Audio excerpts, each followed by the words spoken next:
उनसे कहो कि अब देख लो कौन चंद्रशेखर है। अब उन्हें बाहर नजर नहीं आया तो पार्लियामेंट में चंद्रशेखर नजर आएगा और बाहर भी नजर आएगा। चंद्रशेखर इस प्रदेश का मुखिया भी है और देश का मुखिया भी है। तमाम पार्टियों ने जो हमारे रास्ते रोकने की कोशिश करी, उनके मुंह पे करारा तमाचा लगाया। नगीना की जनता ने चंद्रशेखर को सिकंदर बना दिया है और ये पूरे देश के लिए एक पृष्ठभूमि तैयार कर दी है। अखिलेश यादव जी ने कहा कि चंद्रशेखर को हराना है, यदि चंद्रशेखर को नहीं हराया तो तुम्हें टिकट नहीं मिलेगा, तुम्हें पद पे नहीं रहने दूंगा। अब मायावती ने भी अपना काम छोड़ दिया है, बीएसपी पार्टी समाप्त हो चुकी है। जनता चाह रही है देश में परिवर्तन, और परिवर्तन करने वाला कोई नेता है तो चंद्रशेखर आजाद थे। वो कहते हैं ना कि मैं अकेला ही चला था जाने बे मंजिल, लोग आते गए कार में जुड़ता गया। हम भी चुप रहे तो बोलेगा कौन, जिसके खून में गर्मी और संविधान बचाने की वो आ जाए आजाद समाज पार्टी भीम आर्मी में, बाकी पड़े रहो अपने घर में मौन। जय भीम साथियों, आप सभी को पता है अभी हमारे देश के लोकसभा चुनाव का परिणाम आप लोगों के सामने आया है, जिसमें आजाद समाज पार्टी के राष्ट्रीय अध्यक्ष चंद्रशेखर आजाद ने नगीना से जीत हासिल की है। अभी हम गाजियाबाद में मौजूद हैं। गाजियाबाद में आजाद समाज पार्टी के कार्यकर्ताओं ने, समर्थकों ने लड्डू खिलाकर जश्न मनाया है। क्या नाम है आपका? संजय जाटव। जाटव जी, मुझे आप एक बात बताइए, जिस तरीके से नगीना में चंद्रशेखर आजाद ने जीत हासिल की है, किस तरीके से ऐतिहासिक जीत है। मोदी जी के बाद उनका ही नंबर मानता हूँ, जितने वोटों से वो जीते हैं। आगे क्या मुहिम है? अब आगे देश में एक बहुत बड़ा बदलाव एडवोकेट चंद्रशेखर आजाद जी के साथ में हमारे तमाम सीनियर साथी खड़े हैं, जो एक नया अंदाज में देश की राजनीति शुरू होगी। कुछ लोग ये कह रहे थे कि कौन चंद्रशेखर, उनको जवाब मिल गया होगा। अब उनको जवाब आप बेहतर जान सकते, कैसा जवाब मिला? मुंह तोड़ जवाब मिला है, मुंह तोड़ जवाब मिला उनको। एक मेरा आपसे सवाल ये भी है कि नगीना लोकसभा सीट मुस्लिम बहुल क्षेत्र है, मुसलमानों को आप लोगों ने कैसे रिझाया? जो मुसलमान जो है कभी समाजवादी पार्टी का वोट बैंक हुआ करता था, तो कैसे सेंधमारी की उसमें? पिछले लंबे समय से भीम आर्मी, आजाद समाज पार्टी इस देश में मुस्लिम ही नहीं, दलित ही नहीं, तमाम जितने भी जुर्म जाति अत्याचार होते सबके साथ लड़ाई लड़ने काम करते थे। इस देश की पुलिस से पहले भीम आर्मी पहुंच गए, लड़ाई लड़ने काम करती थी। ये मात्र नगीना की जनता नहीं, पूरे देश की जनता ने वहां जाके संघर्ष किया, जब जाके परिणाम मिला है। नगीना का जो चुनाव था पूरे तरीके से, चाहे ओम कुमार हो, चाहे मनोज कुमार हो, चाहे सुरेंद्र पाल हो, किस तरीके से देखा उनको? देखिए, मैं भारतीय जनता पार्टी के प्रत्याशी ओम कुमार, गठबंधन कांग्रेस और समाजवादी के प्रत्याशी मनोज कुमार, और तीसरे बीएसपी के प्रत्याशी सुरेंद्र। वहाँ की जनता ने पहले ही कह दिया था, इन पार्टियों का आ जाए यहाँ कोई भी धुरंधर, यहाँ से नगीना से हम बनाएंगे चंद्रशेखर भाई को सिकंदर। चंद्रशेखर की जनता ने चंद्रशेखर भाई को, नगीना की जनता ने चंद्रशेखर भाई सिकंदर बना दिया है, और ये पूरे देश के लिए एक पृष्ठभूमि तैयार कर दी है, और बहुत जल्दी आने वाले देश की राजनीतिक तस्वीर बदलने वाली है। और मैं तो ये कहना चाहूँगा आपके इस भीम सेना चैनल के माध्यम से कि जुर्म के साये में लब खोलेगा कौन, हम भी चुप रहे तो बोलेगा कौन, जिसके खून में गर्मी और संविधान बचाने की वो आ जाए आजाद समाज पार्टी भीम आर्मी में, बाकी पड़े रहो अपने घर में मौन। जय भीम। क्या नाम है आपका? मेरा नाम मास्टर मनोज नागर है। नागर जी, मुझे आप एक बार बताइए, मैंने अक्सर आपको नगीना में देखा, बहुत एक्टिव रहे, किस तरीके से तैयारी की गई थी और कैसे जीत हासिल की? तैयारी क्या थी, तो जनता का जनून है।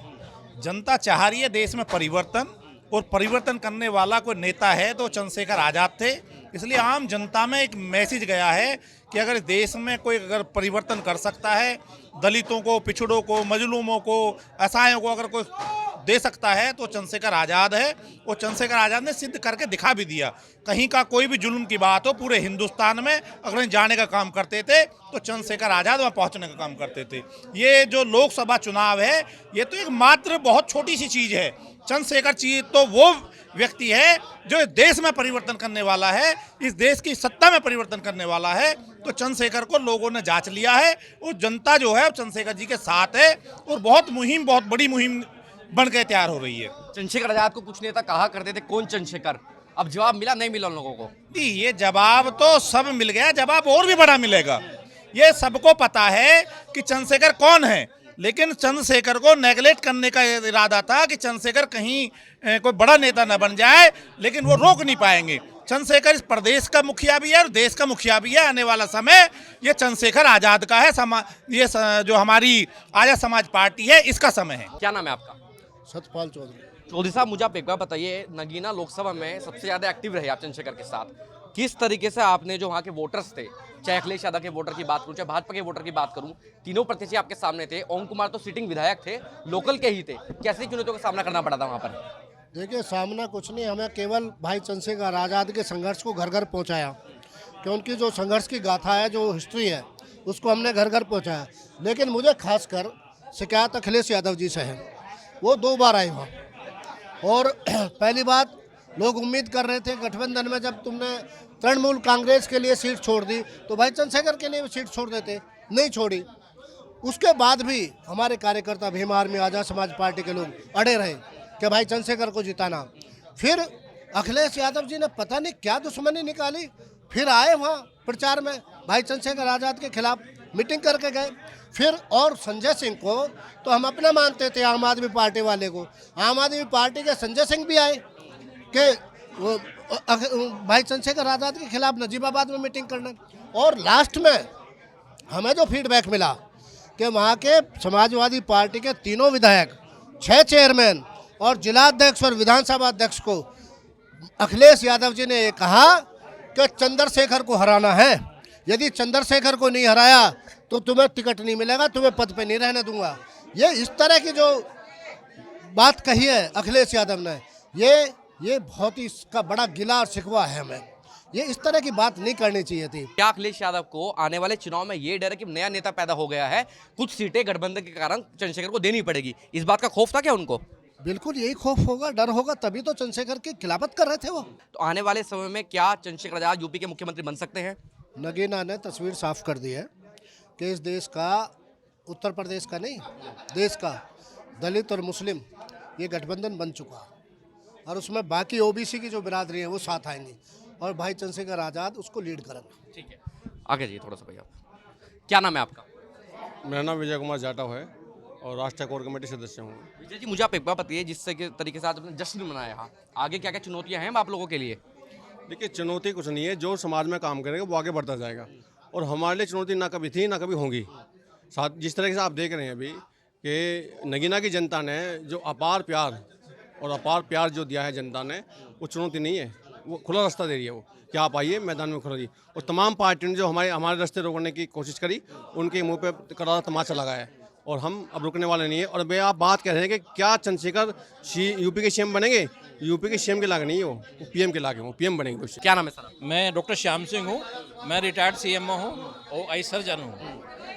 वो कहते हैं ना कि मैं अकेला ही चला था जाने बे मंजिल, लोग आते गए कारवां जुड़ता गया। जो आज चंद्रशेखर साहब का उदय हुआ है वो काशीराम साहब, मान्यवर काशीराम साहब की शुरुआत थी। जब मान्यवर काशीराम अकेले चले थे, उनके पीछे लाखों लोग जुड़ते चले गए।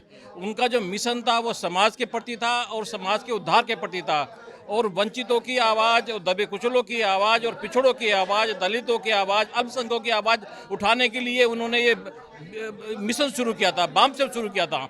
बामसेव के बाद DS4 शुरू किया, DS4 के बाद बसपा बनाई और बसपा बुलंदी पर पहुंची और 4 बार उत्तर प्रदेश की मुख्यमंत्री रही। लेकिन दुर्भाग्य से मान्यवर काशीराम साहब नहीं रहे। अब मायावती ने भी अपना काम छोड़ दिया है, BSP पार्टी समाप्त हो चुकी है। अब हमारे इस समाज के लिए, कौन से समाज के लिए? जो वंचित समाज है, जो दलित समाज है, जो अल्पसंख्यक समाज है, जो पिछड़ा समाज है, उसे नेतृत्व करने के लिए कोई नेता नहीं था, कोई प्लेटफॉर्म नहीं था। अब ईश्वर को धन्यवाद देते हैं कि उन्होंने एक चंद्रशेखर के रूप में एक नया नेता पैदा कर दिया है। अब आज़ाद समाज पार्टी और भीम आर्मी के रूप में एक फ्रंट तैयार कर दिया है। अब हम इनके पीछे चलते हुए, जैसे मान्यवर काशीराम साहब के पीछे मैं व्यक्तिगत चला हूँ, आज फिर मैं नई जनरेशन के साथ चल रहा हूँ, तो चलते हुए हमें इस कारवां को आगे बढ़ाना है और इस देश में वंचितों की आवाज़, अल्पसंख्यकों की आवाज़, पिछड़ों की आवाज़, दलितों की आवाज़, आदिवासियों की आवाज़ उठाते हुए इनके अधिकारों की रक्षा करनी है, इनके लिए प्लेटफॉर्म तैयार करना है, इनके लिए राजनीतिक सत्ता पैदा करनी है, इनके लिए राजनीतिक ताकत पैदा करनी है। और हम अपने चंद्रशेखर भाई को धन्यवाद देते हैं, बधाई देते हैं, उन्होंने शुरुआत कर दी है। मेरा एक सवाल आपसे ये भी है, बहन जी 4 बार की मुख्यमंत्री रही, हालांकि इन चुनाव के परिणाम से क्या पता बहन जी को समझ आ जाए कि चुनाव में कैसे करना है, आगे जाके बहन जी खूब एक्टिव होती हैं, तो क्या चंद्रशेखर की पॉपुलैरिटी पर कुछ प्रभाव पड़ेगा? बिल्कुल प्रभाव नहीं पड़ेगा। चंद्रशेखर की शैली में मायावती की शैली में फर्क है। मायावती ने अपना काम छोड़ दिया है, मायावती ने चुनाव लड़ना छोड़ दिया। मायावती कोई चुनाव प्रचार के लिए नहीं जाती है, मायावती अपने घर से बाहर नहीं निकलती है और हमारा समाज ऐसी सड़कों पर खड़ा इंतजार नहीं करता रहेगा। हमारा सड़कों पे खड़ा आदमी भूखा नहीं खड़ा रहेगा, उसको तो तुरंत एक नेता चाहिए, एक पार्टी हमें चाहिए जिससे हमारे समाज का प्रतिनिधित्व पार्लियामेंट में हो सके, जिससे हमारे समाज से प्रतिनिधित्व सत्ता में हो सके, ताकि हमारे दुख दर्दों का, हमारे परेशानियों का, हमारे दुखों का निराकरण होता रहे, उसका निवारण होता रहे। इसलिए हमें चंद्रशेखर हर हालत में चाहिए, उसकी पार्टी हर हालत में चाहिए, और हमें सबको मिलकर आगे बढ़ाना है। हमें बिल्कुल मजबूत विकल्प एक तैयार करना है, हमें मुख्यमंत्री नहीं प्रधानमंत्री तक पहुंचाना है। कुछ लोग कहा करते थे कौन चंद्रशेखर युवाओं पे मुकदमे करवा देता है चंद्रशेखर, तो उनसे कहो कि अब देख लो कौन चंद्रशेखर है। अब उन्हें बाहर नजर नहीं आया तो पार्लियामेंट में भी चंद्रशेखर नजर आएगा और बाहर भी नजर आएगा। अब उन्हें अच्छी तरह दिखाई दे जाएगा कि कौन चंद्रशेखर है। अब उन्हें अच्छी तरह दिखाई दे जाएगा कौन चंद्रशेखर है। आपका क्या नाम है? मेरा नाम हेमंत राजन। भाई चंद्रशेखर ने मुझे बहुजन राष्ट्र कवि की उपाधि दी हुई है और बहुत प्यार करते हैं। तो आप कवि हैं, तो कोई कविता सुनाइए कोई चंद्रशेखर के ऊपर। हाँ, भीम आर्मी के ऊपर, बीमार के ऊपर भीम आर्मी का छोटा सा अंश सुना देता हूँ। अगर राजनीति ही करनी है तो बाबा साहब से करनी है, चांदी का जूता खा करके ना आत्मा गिरवी धरनी है। नौनिहाल 4-4 खोए और हम दलितों के कर्म धोए। अब अपने कर्म हम खुद धोवे, ना कि रही बच्ची खोवे। वे चलते टाइम पे बोल गए, अंतिम टाइम पे बोल गए। टाइम 25 प्रदेश में इसको कहा जाता है। ठीक है, बहुत बढ़िया।